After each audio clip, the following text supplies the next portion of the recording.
Nos situamos en Argentina, pleno siglo XX. El 24 de marzo de 1976 comienza uno de los periodos más oscuros y nefastos de nuestra historia. La presidenta constitucional del país, Isabel Martínez de Perón, era derrocada del Poder Ejecutivo Nacional. Nace así la sexta dictadura militar de la Argentina. Este golpe es peculiar, pues cuenta con el apoyo de sectores civiles como la sociedad rural, grupos empresarios y financieros, el sector más conservador de la Iglesia Católica y por supuesto medios de comunicación masivos. También es peculiar porque reúne por primera vez en un golpe a las tres alas militares: Ejército, Armada y Fuerza Aérea.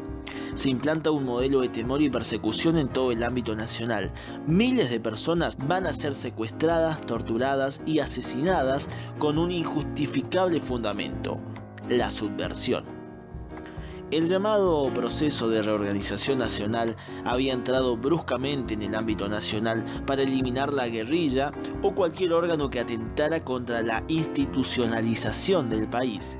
Aunque muy pronto, el término subversivo para la dictadura se extendió a sindicatos, gremios, políticos, cantantes, artistas, trabajadores y sobre todo estudiantes que proponían una mirada distinta al modelo.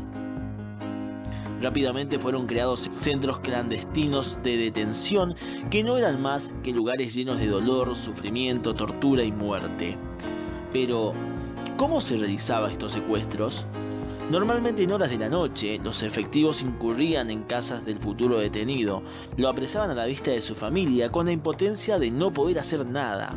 Inmediatamente lo subían a un auto particular, generalmente eran Falcons sin chapapatentes, y con sacos o mascarillas que les tapaba la visión eran conducidos a los centros clandestinos de detención.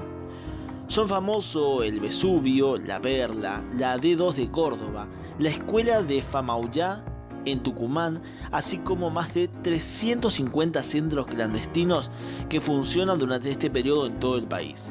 Pero sin dudas, el más temible de todo era la Escuela Mecánica de la Armada Argentina, también llamada EXMA, comandada por Macera. Aquí se torturaba a los detenidos de diferentes formas: electrochoques, golpes, quemaduras y tantas otras modalidades.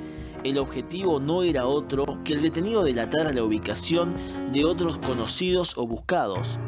Tras semanas de tortura y violaciones, en la mayoría de los casos el detenido o la detenida eran ejecutados.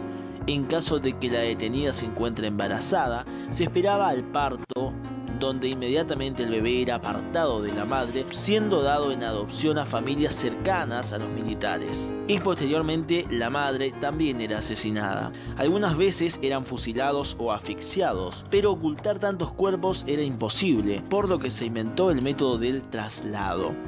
Consistía en sedar al detenido, subirlo a un avión y arrojarlo al Río de la Plata. Los vuelos de la muerte tenían la finalidad de deshacerse de los cuerpos de los detenidos, ya que ante la visión de la dictadura, sin cuerpo no hay pruebas y sin pruebas no hay delitos. Pero a pesar del temor, muchos civiles comenzaron a romper con el silencio y la impunidad. Muchos familiares de desaparecidos comienzan a recorrer todas las oficinas públicas en búsqueda de respuesta. Generalmente son madres cuyos hijos están desaparecidos. Pronto la búsqueda individual se convierte en colectiva.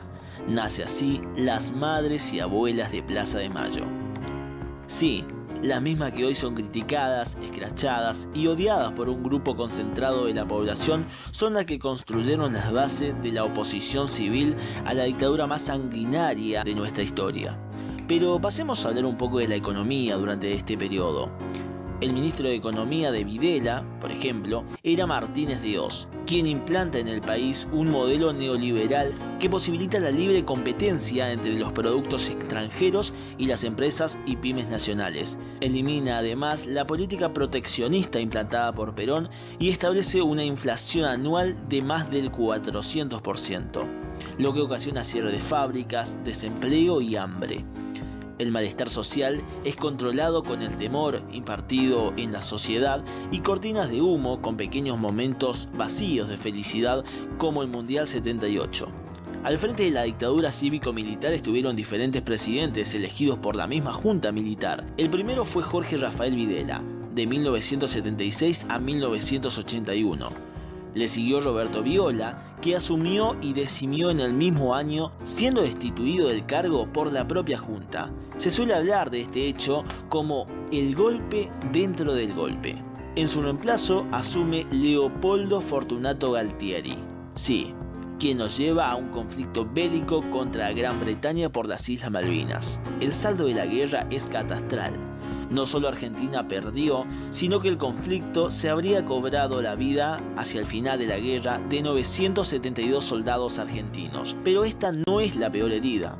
A lo largo de los años, cientos de excombatientes se van a quitar la vida por los traumas que le dejó la guerra. La derrota obliga a Galtieri a dejar su cargo y asume en su lugar el último dictador del golpe, Reinaldo Vignone. Los días para el final de la dictadura están contados. A fines de diciembre de 1982 se anuncia el llamado a elecciones. El 30 de octubre de 1983, los argentinos, después de más de 7 años de temor y represión, vuelven a votar.